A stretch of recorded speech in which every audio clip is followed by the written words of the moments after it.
How to get more listeners for your podcast. It's the Podcast Report, episode number 76. Show notes, links, conversation, and more at thepodcastreport.com/76. If you think there's a formula to get new listeners to your podcast, you don't understand where listeners come from. Hey, this is Paul Colligan. I have been in podcasting since 2005, and I show podcasters, you, how to reach more with your message and how to profit more with your content. This is the Podcast Report. This is actually episode number 76 at thepodcastreport.com/76. We're going to be chatting about this whole idea of where audience members come from and what you do to get more of them on today's episode. It'll be short, sweet, like we do with the rest of the episodes of the Podcast Report. If you want a little bit more in-depth training on how to grab new listeners and increase profit from all four of these areas, go ahead and head out to thepodcastreport.com/76 and sign up for our extended training on these 4 points. But with that said and done, let's get to the content.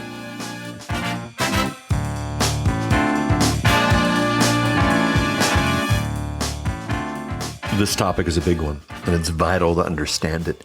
A lot of us got into podcasting because of some bad advice at some point, or we heard something wrong at some point that we thought was too good to be true, and we joined in, and lo and behold, guess what? It is too good to be true. Podcasting is a different game sometimes than what we want it to be. Podcasting is sometimes a different game from what the gurus have taught it to be. But you see, here's the thing. If you want to see results, you have to do in podcasting what works. Not what you want to work, not what you hope works, but what actually works. And that's what this conversation is going to be about. So it starts with where audiences don't come from. And in my notes, I have an asterisk by this because occasionally, once in a while, an audience member will come from this area. And occasionally, once in a while, one of these ideas that I give you will not work. But on the grand scheme of things, in the world of averages, when you do the 80-20 thing that you want to be doing with podcasting, you definitely want to do what's smart. So let's first chat about where podcast audiences don't come from. The first place they don't come from are podcast search engines. There's this idea that all I have to do is get my podcast up in the search engine. All of a sudden, I've got a whole audience. Well, here's the thing. The average podcast listener doesn't go to a search engine. The average podcast listener doesn't go, I wonder if there's anything about my topic. The average podcast listener listens to a show, and we'll talk about that in a second, about a topic and makes a jump from there. But it doesn't start with the search engines. I mean, think about podcasting. You don't get in your car and say, I wonder if there's any content about X. You get in your car and say, yes, this is the show I want to listen to. So they don't come from podcast search engines. They don't come from new podcast platforms.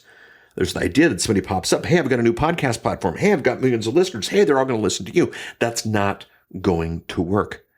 I've got a client with millions and millions of downloads opened up on a new podcast platform, an exciting one with lots of listeners and lots of attention and lots of exciting stuff. And lo and behold, about 20 downloads. They don't come from new podcast platforms. They don't come from reviews. Reviews are important.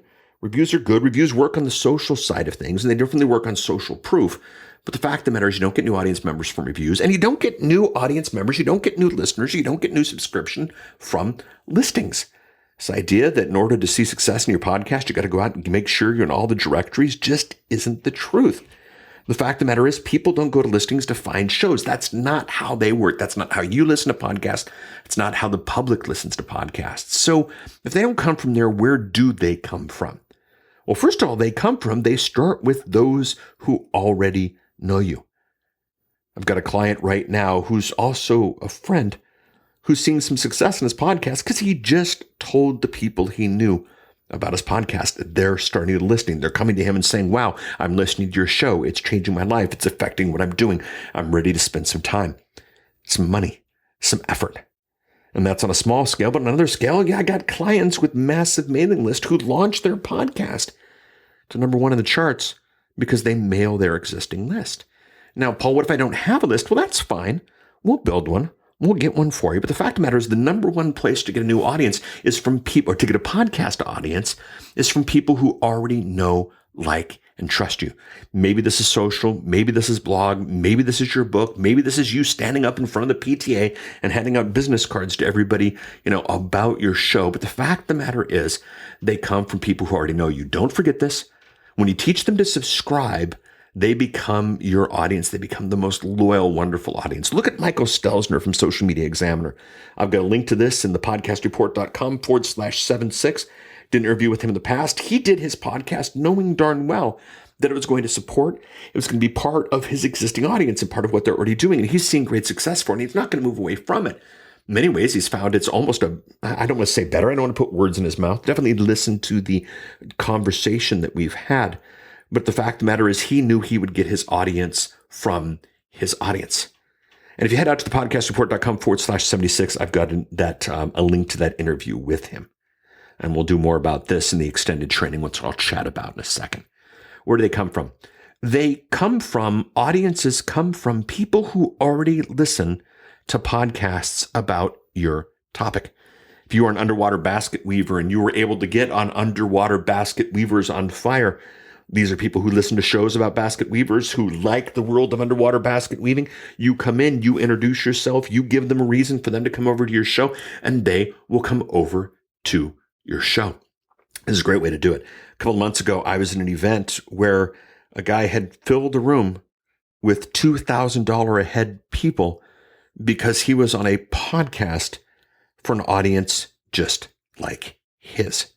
Very powerful stuff, very viable stuff, very doable stuff. More about that in our extended training. Where do they come from? Audiences come from those who are looking for content about your topic. There's this idea that people want to listen to me. No, they don't want to listen to me. They want to know how to reach more people with their podcast, or they want to realize how to see more money from their podcast. They don't care about Paul. Paul's only the conduit to do it. Paul's only the conduit that makes it happen. Paul's only the guide, the Yoda, the Hamish, if you will. It is your work, it is your job, and it is your topic. And so the thing is, it's not the Paul Colligan Show. It's not the podcast report. It's extending reach. It's leveraging tech. And it's profiting more from content. People who look for that are much more likely to come out to the show. Now, where would they look for that? Well, they might type into Amazon how to podcast. And lo and behold, a book comes up that tells them about this podcast. They might go into iTunes. They might type how to podcast. Lo and behold, an app comes up that teaches them how to podcast. See, those who are already looking for content about your topic, they're yours. If you make it available to find, and then you don't have to worry about the SEO unless you're this generic thing where there's 1,000 podcasts with what you're doing. If you are unique and you've got a unique audience looking for you, it's pretty easy to find you once that all's set up.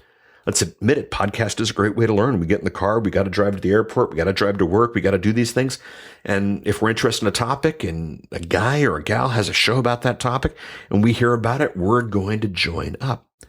And then finally, the last place, and I want to be careful here, I want to focus here, but those who are looking for your show, there are people who have heard about your show, not about you, not about your topic, but about your show. Maybe you've been mentioned in a book. Maybe you've been mentioned on another podcast. Maybe you've been mentioned somewhere on social media. Hey, Paul has a show about X. Hey, Linda has a show about X. Hey, Paige has a show about X. People looking for the show, they got to be able to find it. And this is great because you just title your show something obvious, something clear, something that they're looking for.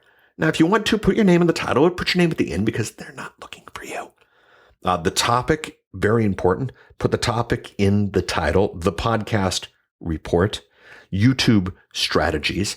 Make it very clear what you're doing in the show. And I've chatted about that in the past. And we got the whole back catalog of the podcast report to listen to if you want that.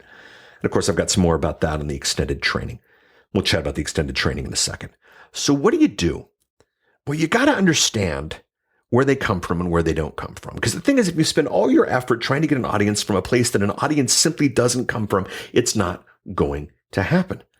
But once you understand that, then you can take action. And instead of being a podcast based on what you wish would happen, you become a podcast based on what you know will happen, what the industry has showed you will happen, and you'll be in a much better place. You take those issues, you start at the top, you work your way down. You start with those who already know you. Now, if that's a small list, well, it's not that hard to get to them. Work your way down. If you've got a large list, go there, focus there, pound there, work your way down. Those who know you, those who listen to podcasts about your topic, and that's all about finding shows, getting on shows, getting relationships with other shows. And then you find out for people who are looking for content about your topic. And then you put that content everywhere, not just a blog, not just a website, but you maybe consider the book. You maybe consider the app. You maybe consider the YouTube video and some of the different options there. And then finally, once you've covered those three areas, then you do some optimization for those who are looking for your show, but you only do that at the end. Now, I'm trying to make the podcast report shorter. That's the cover. That's the topic. But obviously, it goes a little bit deeper. If you want to head out to the podcastreport.com/76, I'll give you access to a longer set of audio ideas about these 4 points and what to do. But trying to keep the show short, trying to keep the show concise, that's what people seem to like. So there we go. You want more? Head out to the website. If you're ready to go, you are ready to go.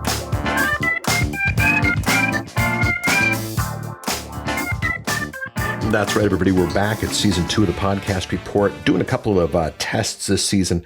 But I'll tell you, one of the themes we're doing is trying to keep things short. We'll have extended training from time to time. You'll be able to pick it up at the website, always for free. This particular case, the episode is thepodcastreport.com/76.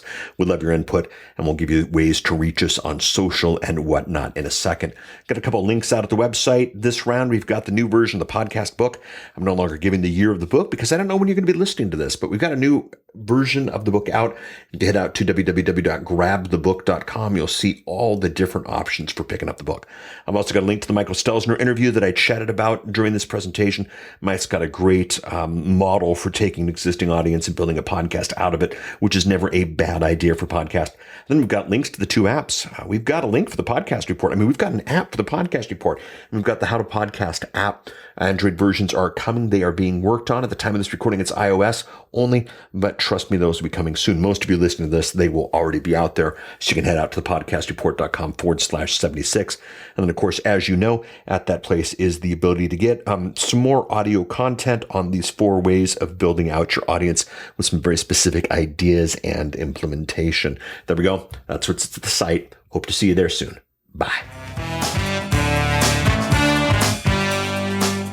We love to get social at the Podcast Report. Every page of the Podcast Report website has the ability for you to make comments. We read them. We interact with them. So does the rest of our audience. If you're that social type, head out to the podcastreport.com/Twitter or the podcastreport.com/Facebook to hit the social network of your choice.